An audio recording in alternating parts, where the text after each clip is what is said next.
So he turned me on to a guy named Taylor Self. And so we had Taylor Self on the podcast, and he basically was saying something. I think he was saying something along the lines where he wouldn't, he wouldn't want his coach to coach another athlete. He's not interested in that. I think I think it was him who said that. Someone told me that recently. The thing about and then I was thinking Matt wouldn't like that either. You wouldn't like that, huh, Matt? No, of course not. No, absolutely not. Like that's an easy answer for me. And you wouldn't even tolerate it, right? Another female, that's fine. As long as someone I felt, you're competing against. Yeah, as long as I felt that it was, even with the female, as long as like there's equal attention given, because you see those situations all the time of, it's like the stamp's getting put on both athletes, but it's like you're coaching one and then the other one's just joining in. There's a big difference between being a programmer and a coach. And I feel like that's a very, very common misconception in the space of what a coach actually is. And, it's kind of Was Shane your coach or programmer? I'd say by the end of my career, there wasn't much coaching going on. There was some. He definitely helped in a lot of ways. I'd say for the last year, he was my coach.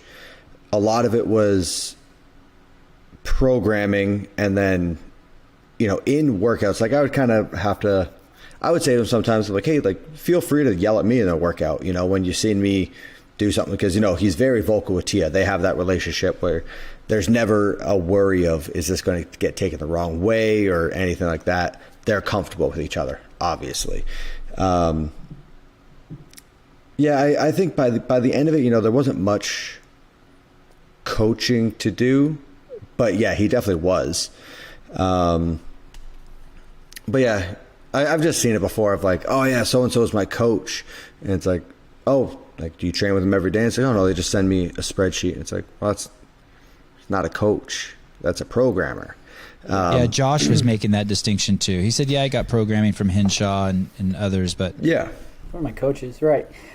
And I think that, I get hit up all the time, right? I want to do your program. Can you be my coach? And I'm like, no, I can't be your coach. I don't have time to be your coach. And I'm like, yeah, it's a lot of effort to put into an athlete, right? A coach, and you have to be committed to that person. And I think, like Matt was trying to say, right? Like when you have a coach coaching two different athletes that are competing against each other, like, I don't know, that's just kind of weird. And I always felt silly and exactly, like, because a coach is going to tell you how to beat people. And so if you got a coach coaching two different people, what are they?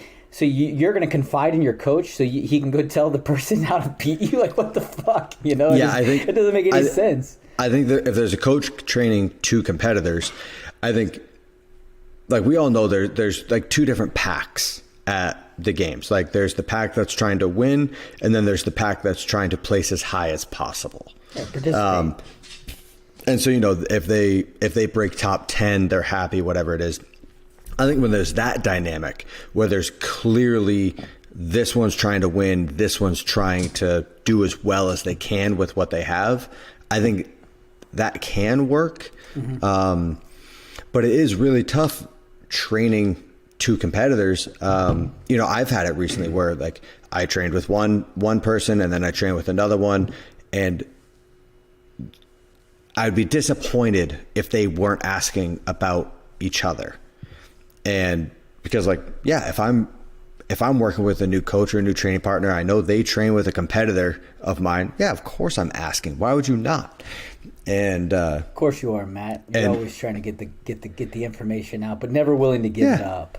Of course. Never. That's the best negotiator right there. My favorite Get part everything, give nothing. Matt's always like, hey, what did you get off of this sponsorship or whatever this deal? I don't know, Matt. What did you get off of that sponsorship or deal? Like, he was the worst. He would always ask, man. And, like, I'd be like, I don't think we're going to talk about this right now, because I know you're not going to fucking tell me what you got.